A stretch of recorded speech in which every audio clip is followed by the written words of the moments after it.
Setidaknya perlakukan aku layaknya manusia. Selama nyawaku masih ada, di situ aku masih bisa merasakan sakit.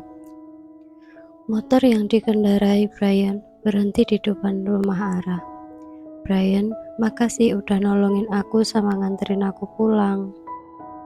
Dapat makasih aja nih. Brian hanya bercanda, tapi sepertinya gadis itu menganggapnya serius. Aku cuma punya gelang ini, mungkin harganya gak seberapa. Aku terima. Brian mengambil gelang tali pemberian Ara dengan inisial B. Ara tadinya membeli gelang tali couple inisial A dan B.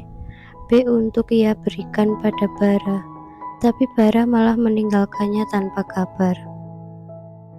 Ya udah, masuk sana. Orang tua kamu pasti khawatir, apalagi sama anak gadisnya.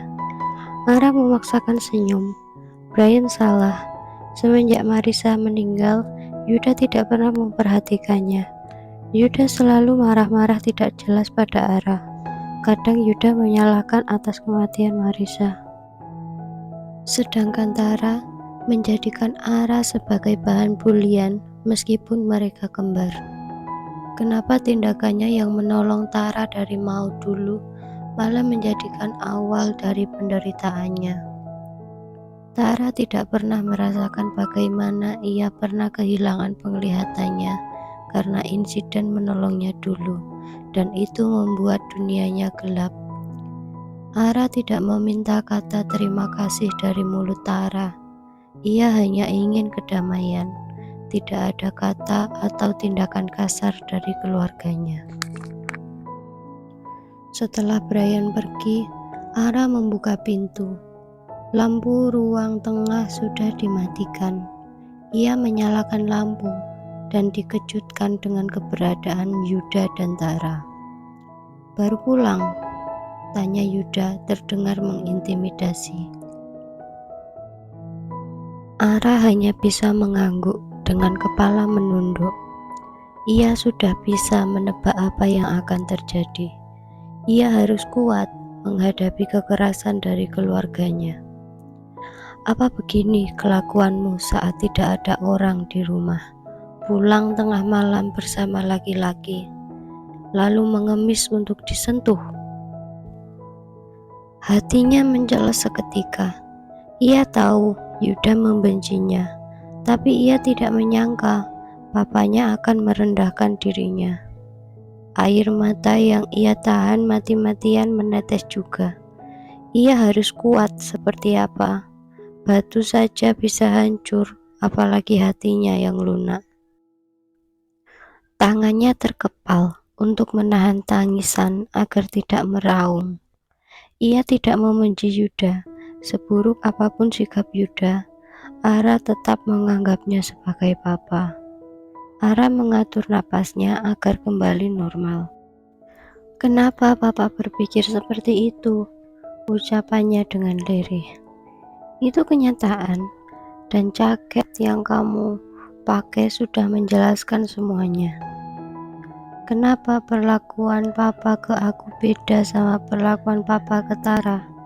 Dia sering pulang tengah malam. Papa nggak marahin, papa malah khawatir. Dan sekarang Ara baru sekali. Cukup, sialan. Kamu dan Tara itu beda. Apa yang beda dari kita, Pa? Ara menuntut jawaban. Yuda mengeratkan rahangnya. Pertanyaan Ara membuatnya semakin emosi. Yuda mencekram lengan Ara dengan kuat, menyeretnya menuju kamar mandi. Tanpa rasa kasihan, Yuda mendorong kepala Ara masuk ke bathtub yang berisi air. Ara terbatuk-batuk karena air ikut masuk ke hidungnya. Ia hampir kehabisan napas. Apa belum cukup kamu merenggut Marisa dari saya? Dan sekarang kamu mau mengotori rumah ini dengan kelakuanmu? Yuda menunjuk wajah basah Ara dengan geram. Wajahnya memerah karena emosi. Gadis licik sepertimu tidak pantas menjadi anak saya. Harusnya Tuhan tidak memberimu nyawa. Ara mematung di tempat. Rasanya ada tangan tak kasat mata yang meremukkan jantungnya, menghentikan sejenak aliran darah di tubuhnya, membuatnya mati rasa. Ini bukan mimpi, ini nyata. Yuda dengan terang-terangan tidak menginginkan keberadaannya. Kalau papa nggak bisa perlakukan Ara sebagai anak, setidaknya perlakukan Ara layaknya manusia. Ara juga punya perasaan yang bisa merasakan sakit. Apa Ara harus mati dulu untuk melepas penderitaan ini, Pak? Itu adalah secuil ungkapan dari banyaknya kesakitan yang diderita Ara. Ia tidak boleh terlihat lemah. Ia akan bangkit meski dijatuhkan beribuan kali. Ara mengusap air matanya dengan kasar. Gak usah dengerin kata-kata Ara tadi, Pak. Itu gak penting buat Papa. Yuda tidak menjawab. Ia mencoba untuk mengabaikan maksud tersirat dari kata-kata Ara.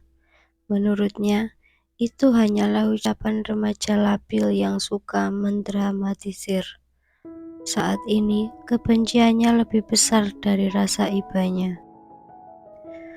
Ara menatap nanar kepergian Yuda tanpa merasa bersalah. Harusnya ia sudah biasa diperlakukan seperti itu. Tapi sekuat tenaga, ia mencoba tegar. Hatinya menolak. Kenapa hatinya tidak bisa diajak kompromi? Bagus, di balik kemarahan Yuda, Tara rupanya membuat tuduhan palsu untuk itu semua. Mengatakan pada Yuda kalau Ara wanita penggoda dan matre. Tara mendekati Ara dan menjabak rambut belakangnya. "Au, sakit, Tar. Lo denger, Bapak aja gak anggap lo anaknya, dan gue juga gak mau punya saudara kayak lo." "Hentikan, Tar." Ara mencoba melepaskan jambakan Tara. Ini membuat sakit kepalanya bertambah. Tanpa sengaja, tangannya mencakar tangan Ara, mencakar tangan Tara. "Shit, berani cakar gue." Tara marah dan mendorong kuat tubuh Ara hingga keningnya terbentur ujung bathtub. Darah segar merembes di keningnya. Tak berhenti sampai di situ, Tara juga menendang kaki Ara yang sudah terduduk di lantai. Ia tidak berniat melawan Tara. Itu akan memperkeruh keadaan, karena di mata mereka, Ara lah penjahatnya. Ini belum seberapa, Peach. Tara pergi meninggalkan Ara yang menangis sendirian, ditemani luka barunya. Hanya kesepian yang memeluknya.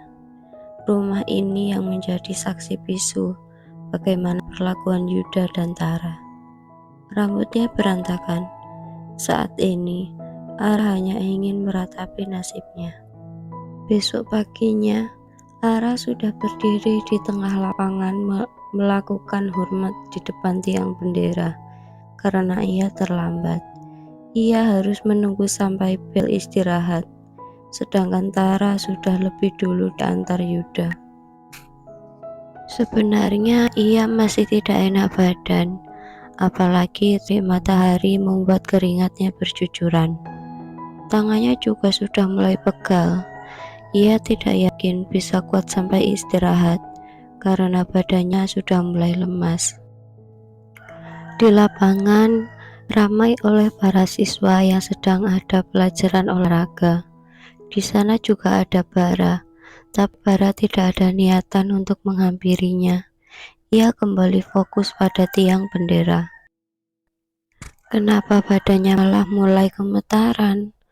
Kakinya mulai lemas, hampir tidak kuat menopang tubuhnya. Buk! Dari arah samping, bola basket tepat mengenai kepala Ara. Seketika kepalanya terasa berputar. Ia memegangi kepalanya dengan pandangan buram. Brak. Ia telah terjatuh di tempat dengan tidak sadarkan diri. Laki-laki yang tidak sengaja melempar bola dan mengenai Ara tadi lari menghampiri Ara. "Ara!" Brian terkejut karena gadis yang bola basketnya adalah Ara. Brian membopong emas tubuh Ara menuju UKS. Wajahnya menyiratkan kepanikan. Keduanya jadi pusat perhatian seisi lapangan. "Brengsek!" Bara yang melihat kejadian tadi dengan sengaja melempar bola di tangannya. Ia meninggalkan lapangan yang memang tidak ada gurunya, karena kelasnya hanya diberi tugas lakukan olahraga apa saja asal melakukan aktivitas.